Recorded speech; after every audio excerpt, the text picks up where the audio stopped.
Matthieu se leva. J'aimerais exhorter, n'est-ce pas, en quelques secondes sur une thématique en forme de question. Et j'aimerais, n'est-ce pas, tout de même laisser à chacun le soin de reformuler le terme de l'exhortation. Qu'en soit le tienne, je vais le proposer moi-même. Qui sommes-nous? Deux points. C'est vrai que la forme semble-t-il lacunaire. Disciple ou de la foule?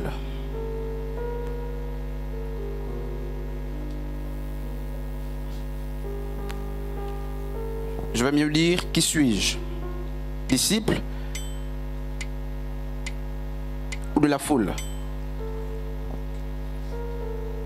Qui êtes-vous?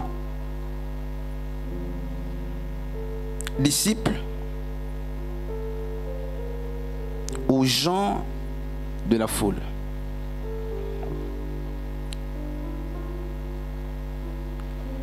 Et j'aimerais, puisque c'est une exhortation,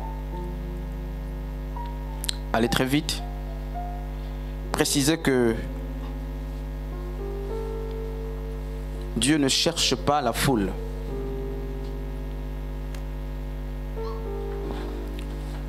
Et lorsque je parle de la foule, je ne suis pas en train de faire allusion à un banquet de personnes ou à un groupe très vaste de personnes. Il existe justement un contraste entre la foule et la foule. Je ne suis pas en train de parler de la foule qui constitue un groupement dont l'effectif est très élevé de personnes. Je ne parle pas de cette foule. C'est vrai que c'est aussi un genre ou un type de foule. Mais je suis en train de parler de la foule qui peut être définie comme étant toutes les personnes, n'est-ce pas, qui ne sont pas les disciples de Christ. Ça veut dire que cette foule peut être perçue comme étant une personne, deux personnes ou trois personnes même. Comme elle peut être une réunion de plusieurs personnes, mais qui ne sont pas disciples de Christ. Qui suis-je? Disciple ou de la foule? Qui sommes-nous? Disciples ou gens de la foule? Alors, dit comme cela, chacun, n'est-ce pas, aura le soin de répondre certainement à la fin de l'exhortation, c'est quelques minutes. Nous sommes à 11h11. Avant midi, plaise au Seigneur, nous finirons. Alors, qui es-tu? Disciple ou quelqu'un de la foule? Et alors, je vais me prêter à cet exercice pour voir si nous sommes disciples. Et si oui, naturellement, il va falloir qu'on évoque des caractères ou des principes qui font de nous des disciples. Dans Matthieu chapitre 9, à partir du verset 9, Jésus est au matin justement de ses activités. Et il va appeler un homme, c'est Lévi, autrement appelé Matthieu, collecteur d'impôts. Il va dire une chose très importante: suis-moi. Suis-moi. Et la suite n'est pas marquée par un point final. On dit Matthieu se leva et le suivit. Vraiment, on va rester calme puisque c'est Dieu qui va nous parler tous. Alors ici, on a un disciple qui est dans la foule. Ce qu'il faut préciser, c'est que les disciples sont toujours issus de la foule. Et jamais l'inverse. Les disciples, on les prend dans la foule pour faire d'eux des personnes particulières. Nous verrons ce que c'est un disciple. Jésus dit à Matthieu lui-même: suis-moi. Et quand vous lisez les Écritures, vous verrez que tous les disciples ne sont pas forcément les personnes qui ont reçu le suis-moi d'une manière extérieure.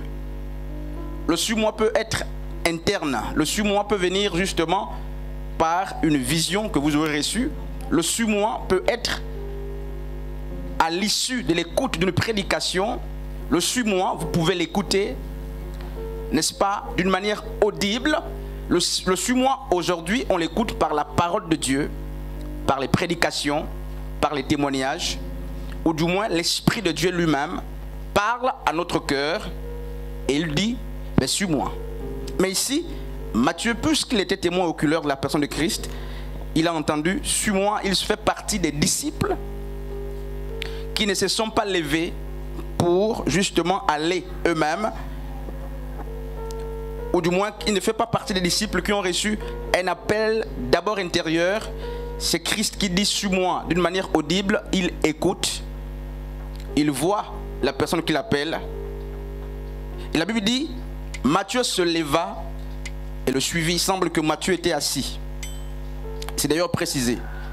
Il était dans une posture et il va quitter la posture pour suivre celui qui l'a appelé. Et lorsqu'on prend justement ce texte de Matthieu, cette portion des Écritures de Matthieu 9, 9, on voit justement un premier principe ou un des principes du discipulat. C'est qu'il faut l'appel. Quand je parle de l'appel, je fais une différence avec la vocation. C'est vrai que l'appel est une vocation, mais toute vocation, la vocation peut, quand on va plus loin, être séparée de l'appel. Il dit, suis-moi. Et il se leva de sa position pour suivre, n'est-ce pas, la personne de Christ. Et Luc 14 va dire ceci, et quiconque ne porte pas sa croix et ne me suit pas, ne peut être mon disciple.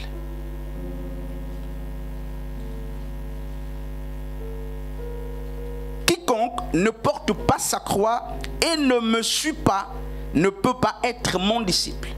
Alors, dans Matthieu 9, 9, on ne voit pas la croix de Matthieu.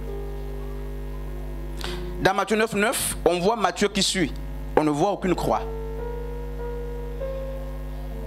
Et vous connaissez justement ce que Matthieu a vécu en tant que disciple. C'était là la croix. C'est le poids justement du suis-moi ou de la vocation, le poids de l'appel. La croix devient justement, mais c'est l'ensemble des exigences attachées au suis-moi ou à l'appel. Il y aura des séparations, il y aura des combats, n'est-ce pas, des restrictions.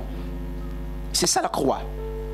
Des souffrances, il va falloir endurer, des critiques, des murmures, des abandons, des soustractions. Il n'y a pas que des multiplications ou des additions. Lorsque Christ nous appelle, il y a beaucoup de choses, même qui étaient des privilèges pour nous dans le monde, qu'on laisse poursuivre. Donc Jésus a dit, quiconque ne prend pas sa croix. Alors il semble que Yeshua n'a pas dit quiconque ne prend pas ma croix et ne me suit pas. Il dit quiconque ne prend pas sa propre croix. Donc le disciple, quand Christ l'appelle, ou les personnes de la foule que Christ appelle pour en faire des disciples, doivent comprendre qu'il y a une chose, c'est que quand vous vous levez, comme Matthieu s'est levé, vous vous chargez automatiquement, n'est-ce pas, pas de la croix des autres autour de vous, mais de votre propre croix. C'est laquelle? J'apprends donc ici avec vous ce matin que chacun donc a sa propre croix dans le processus, n'est-ce pas, de suivi, ou n'est-ce pas, le processus du discipulat. Il faut que chacun arrive à identifier sa croix. C'est pourquoi nous n'avons pas les mêmes combats. La croix, c'est que tout le monde peut te détester, tout le ministère, pendant que tu suis Christ. Tout le monde peut t'accuser, tout le ministère. Tout le monde peut te mépriser, tout le ministère. Mais la croix, c'est qu'il peut arriver que tu abandonnes, n'est-ce pas, certaines amitiés. Il peut arriver que tu abandonnes même la famille. Il peut arriver que tu abandonnes. Ce n'est pas toujours le cas. Même ton emploi, il peut arriver que tu abandonnes même tout pour suivre, n'est-ce pas, la personne de Christ. Nous sommes dans une configuration où on confond très souvent les disciples et les gens de la foule. Dans la foule, on le verra tout à l'heure, je n'ai pas envie de me précipiter, mais je disais que je vais finir avant midi. Je suis à 7 minutes à peine la prédication. Qui s'est chargé de la croix quand Christ l'a appelé? Parce que très souvent, on nous prêche Matthieu, n'est-ce pas, 28, 19 là-bas. Allez, faites de toutes les nations les disciples. Mais peu de personnes nous présentent, n'est-ce pas, la caricature de la croix. La croix est cachée justement dans le suis-moi. Christ dit d'une manière littérale, si je dois, n'est-ce pas, réformuler le suis-moi, il a dit, Matthieu, lève-toi, prends ta croix, souffre avec moi. Donc suis-moi en souffrant. Prends ta croix, suis-moi. Et si l'on prêche de cette manière, très peu de personnes se donneront. Parce que très souvent nous nous levons à cause du suis-moi qui voit la croix qu'il nous faut qu'on porte, qu'il nous faut porter. Alors qui est disciple? À la fin de la prédication, de l'exhortation, tu auras certainement le soin, n'est-ce pas, le soin de répondre. Est-ce que la sœur Nancy a vu simplement le baptême, la prédication, le chant, le fait de s'assembler et d'écouter? Ou est-ce qu'elle a identifié dans le suis-moi de Christ l'élément qu'on appelle la croix? Et puis, la croix dont Christ fait allusion dans Luc chapitre 14, ce sont des souffrances, rien d'autre. Il n'y a pas la vie, c'est la souffrance. Donc, l'appel de Christ nous attribue directement la souffrance. À l'instant où Christ nous appelle, au même instant, il nous demande de nous charger de notre croix, d'un fardeau spécifique, n'est-ce pas, qui est linéaire ou proportionnel au type de vocation que nous aurons ou à la mission que Christ aura justement à nous confier. Regardez ce qui est écrit plus loin justement au verset 26, quand vous descendez le verset 25 de Luc 14. Si quelqu'un vient à moi et s'il ne hait pas son père, là c'est fort, n'est-ce pas? C'est-à-dire que si quelqu'un vient à moi, si quelqu'un me suit, s'il ne déteste pas son père, s'il ne déteste pas sa mère, s'il ne hait pas sa femme, s'il ne hait pas ses enfants, s'il ne hait pas ses frères et ses sœurs, et même sa propre vie, il ne peut être mon disciple.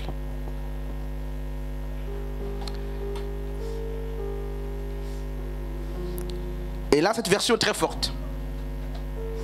Mais Christ n'enseigne pas la haine. Mais il dit quoi? Il dit qu'il met justement la parole de Dieu, met l'inimitié entre nous et la famille. Surtout lorsque la famille ne s'aligne pas sur les principes de Dieu. Et ici, clairement, cette version justement dit, pour suivre Christ, il faut être ennemi de sa propre maison.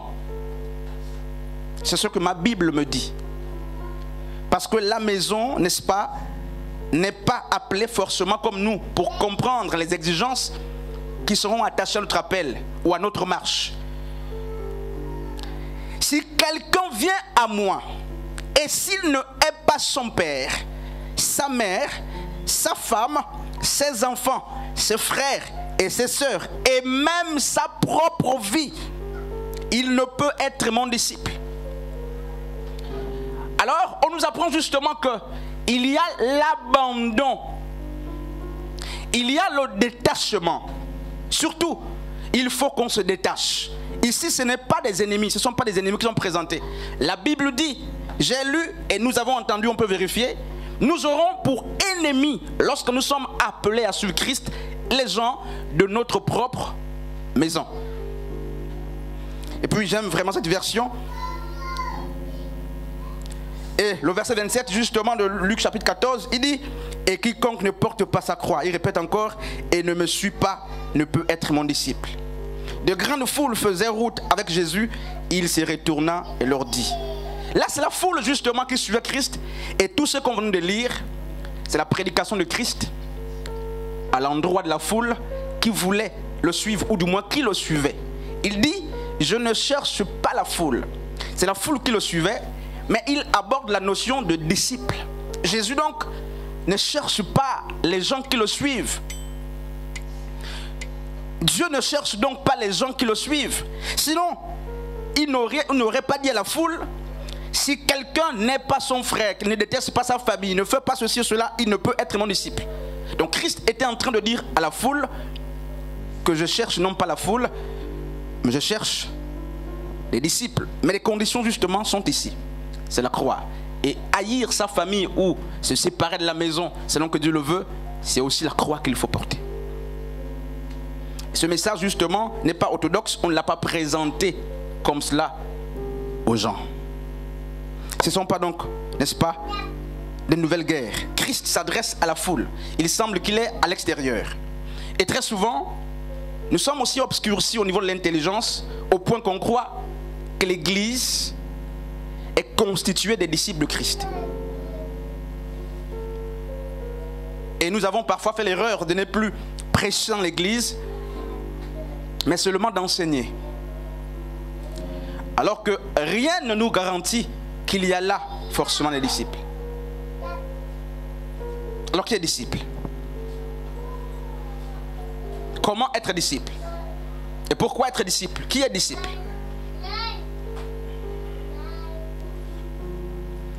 Non, ce n'est pas parce que nous sommes assemblés, nous sommes rassemblés, nous nous assemblons tout le temps. Ce n'est pas parce qu'on écoute des mêmes enseignements que nous sommes disciples. Il y a des conditions pour être disciple au-delà de l'écoute de l'enseignement, au-delà du fait de suivre, au-delà du fait justement d'être régulier dans les programmes, d'être constamment assemblés. Ça ne fait pas de nous des disciples. Nous ne sommes pas disciples parce que nous sommes, dit-on, n'est-ce pas, ouvriers de cette demeure. Non. Et vous allez voir vous-même. Regardez ce qui se passe. Matthieu chapitre 28. À partir du verset... Matthieu 28, à partir du verset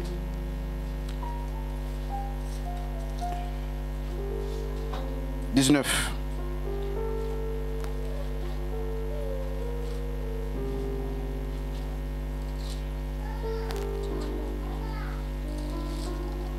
Matthieu 28.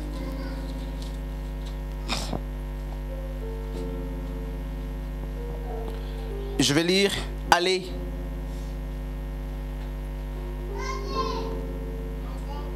Et faites de toutes les nations des disciples, baptisez-les au nom du Père, du Fils et du Saint-Esprit. Alors, c'est le verset 20e. Et enseignez-leur. Ailleurs, il est dit à observer. Ici, il est dit dans le top son à garder tout ce que je vous ai prescrit. Et voici, je suis avec vous tous les jours jusqu'à la fin du monde. Alors, le verset 20, pardon. Le verset 20 nous apprend justement que dans la mission confiée aux disciples, il y a le souci de transmettre ce qu'ils ont reçu. Alors que pour transmettre ce qu'on a reçu, il faut d'abord avoir été disciple. C'est-à-dire, il faut, au-delà du suivi, avoir adhéré à la vision du maître. Il n'y a pas de disciple sans de maître.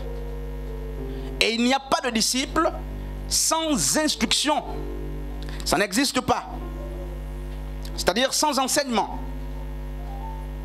Alors, sur quoi est-ce que est fondé votre disciple-là? En quoi êtes-vous disciple? On dit, le disciple, c'est celui qui suit un maître comme Matthieu a suivi Jésus à l'appel. Le disciple, ce n'est pas seulement celui qui se lève et qui suit. C'est celui qui dit, dans l'appel que j'ai reçu, on me demande de me charger de ma croix, de mes souffrances. Le disciple, ce n'est pas seulement celui qui accepte l'appel, qui se charge de la croix, qui écoute l'instruction sans se conformer. Non, non, non. Il est dit, tout disciple accompli sera comme son maître. Et Paul, plus loin, on va le voir, a dit, soyez mes imitateurs comme je suis imitateur de Christ. Alors, regardez comment nous sommes ici. Et si l'on fouillait pour voir qui écoute, qui comprend, qui assimile, qui accumule et qui met en pratique. Nous verrons que, mais en fait, nous sommes comme les gens de la foule qui venaient juste pour écouter et qui repartaient chez eux sans mettre en pratique ou se conformer aux idéologies justement du maître, sans se conformer, n'est-ce pas, à l'enseignement du maître. Quand j'écoute les branhamistes, j'en ai discuté avec un, d'ailleurs nous avons un débat en vue. Vendredi, je discutais avec un branhamiste et c'est moi qui lui ai dit, tu es branhamiste? C'est la question que je lui ai posée. Il a dit oui. Pourquoi? Parce que en fait, dans la manière de parler de ce frère, on reconnaît qu'il a suivi. Quand un branhamiste exprime, on sait, même les yeux fermés, qu'il s'agit d'un branhamiste. En fait, il s'agit de quelqu'un qui est influencé par un maître, donc Branham. Quand on écoute les adeptes ou des disciples de Kakou Philippe, même les yeux fermés.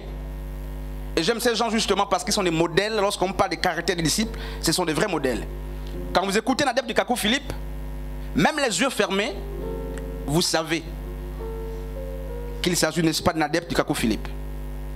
Quand vous écoutez Pierre, ou si on écoutait Pierre, quand on lit, on écoute Paul, on écoute Jean, Thomas, ben à Antioche, ils se sont rendus compte que ces gens parlent comme Christ. C'est pourquoi on va leur donner le nom de chrétiens. Donc des petits Christ, tout ça. Ou des gens qui marchent comme Christ ou sur la doctrine de Christ. Alors vous, quand on vous écoute, on vous identifie à qui?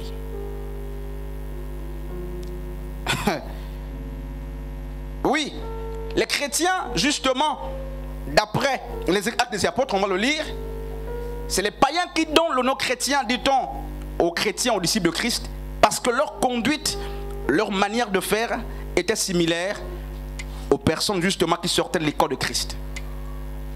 Et on dit donc que c'est les gens de Christ. Et très vite, ils sont identifiés. Les branhamistes sont identifiés. Même les catholiques sont identifiés. Je ne suis pas dans un débat justement de condamnation. Je suis en train de passer un message. Quand vous voyez l'accoutrement d'un catholique, même la parure extérieure, vous savez qu'il s'agit d'un catholique. Et vous savez qu'il suit le pape. Alors, mais nous là, ou vous, c'est des gens qui sont tohu-bohu. Nous sommes en fait comme les gens de la foule. Les gens de la foule n'ont pas de forme.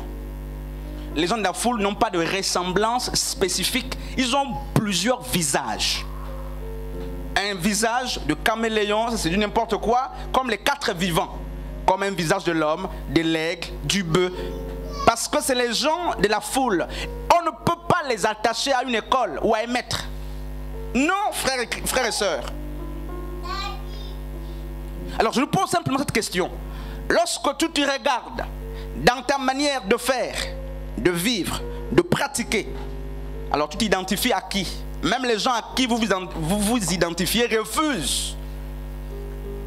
Parce qu'ils ne se retrouvent pas en vous. Amen.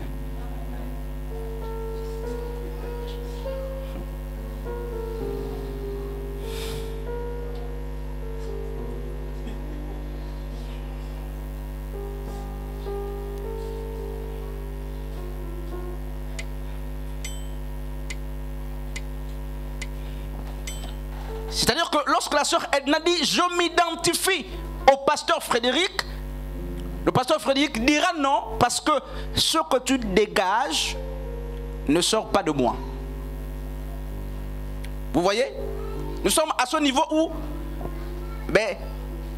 les maîtres ne se retrouvent pas dans les disciples ou les étudiants ou les élèves, mais les élèves veulent s'identifier aux maîtres.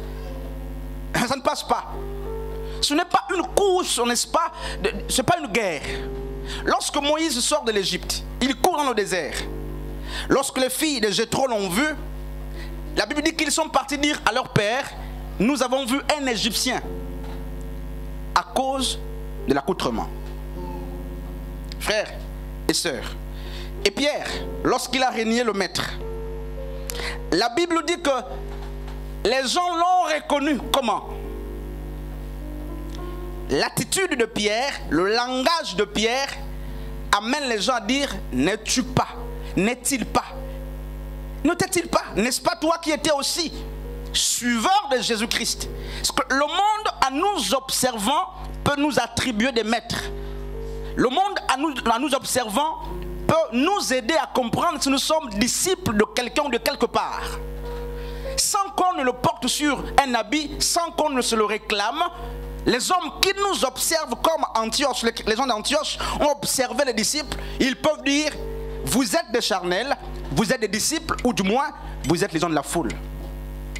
Et j'insiste avec la question, quand tu t'entends parler, quand tu regardes ta manière de te conduire, ce sur quoi tu t'alignes, les valeurs que tu prônes, à qui est-ce que tu t'identifies? C'est bien que tu répondes dans le cœur. Parce que si tu dis à haute voix, certainement les gens à qui tu t'identifies diront non. Ce n'est pas à nous. Amen. J'aimerais qu'on lise justement un texte.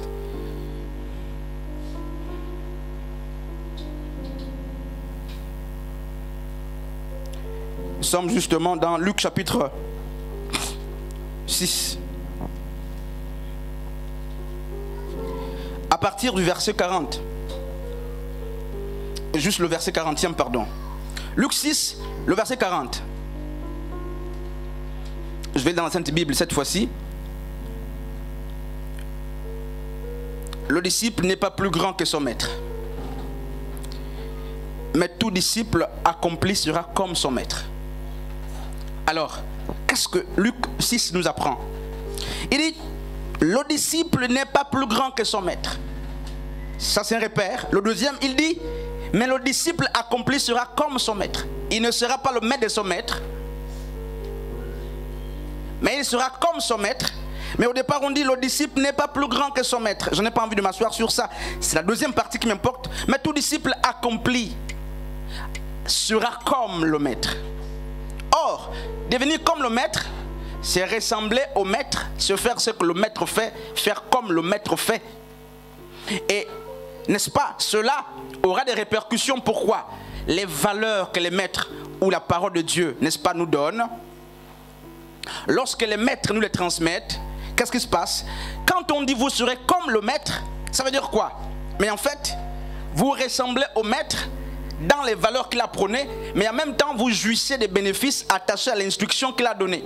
C'est que les gens qui écoutent la parole de Dieu, au-delà du fait qu'ils ressemblent à leurs aînés, ils vont bénéficier des avantages attachés à l'instruction que la parole a donnée. Et je disais à quelqu'un justement que tu vas et tu croises un médecin qui te dit ne fume pas. Et il fume. Et la personne me dit non, il ne faut pas que j'écoute ce médecin. Et puis plus loin la personne s'est ravisée, elle a compris que, mais le fond c'est que si l'instruction du médecin est passée, si lui ne fume pas, tu seras comme lui. Mais s'il fume, même si tu n'es pas comme lui, mais tu vas jouir des avantages de l'instruction qu'il t'a donnée. Tu vas préserver ton corps. Amen. Le disciple n'est pas plus grand que son maître. Il se positionne la posture de quelqu'un qui apprend, ou de l'étudiant ou de l'élève. Il n'y a pas de disciples qui instruisent le maître, comme de l'argile qui commence à imposer les formes au potier. Frères et sœurs, donc l'objectif, ce n'est pas seulement de suivre, quand Christ a dit dans Matthieu chapitre 9, 9 à Matthieu, suis-moi, il y a un objectif culminant. Il dit, c'est pour que tu sois un homme accompli, un homme fait. Paul dit des hommes faits, prompt au jugement, prompt aux responsabilités. Naturellement et normalement, les responsabilités, on les donne aux personnes accomplies, capables de discerner, de juger, de trier. Donc, un disciple, c'est quelqu'un qui a d'abord un maître qui suit une idéologie. Et il est conscient, les disciples de Christ étaient conscients qu'il y avait d'autres écoles. L'école des pharisiens existait. Il y avait des sadducéens, n'est-ce pas? Il y avait Jean-Baptiste qui était. Il y avait des scribes, il y avait d'autres écoles et il y avait l'école de Christ. Et vous ne voyez pas, nous n'avons pas vu les disciples de Christ se fondre dans, n'est-ce pas, les enseignements des pharisiens. Au contraire, chaque disciple était justement collé à l'idéologie de l'école dans laquelle il était, ou l'idéologie du maître justement qu'il suivait. Mais nous sommes dans une configuration où l'église a des foules et très peu de disciples. Et puis je me suis amusé à regarder cette image hier dans la nuit. Je voyais des foules, des églises qui sont pleines. Et puis le Seigneur me faisait constater que, mais ici c'est la foule là, il y a beaucoup. C'est pourquoi au départ j'ai défini la foule. Et si Christ enlevait, comme beaucoup l'attendent l'enlèvement, vous verrez, n'est-ce pas, que Ces deux personnes dans une grande foule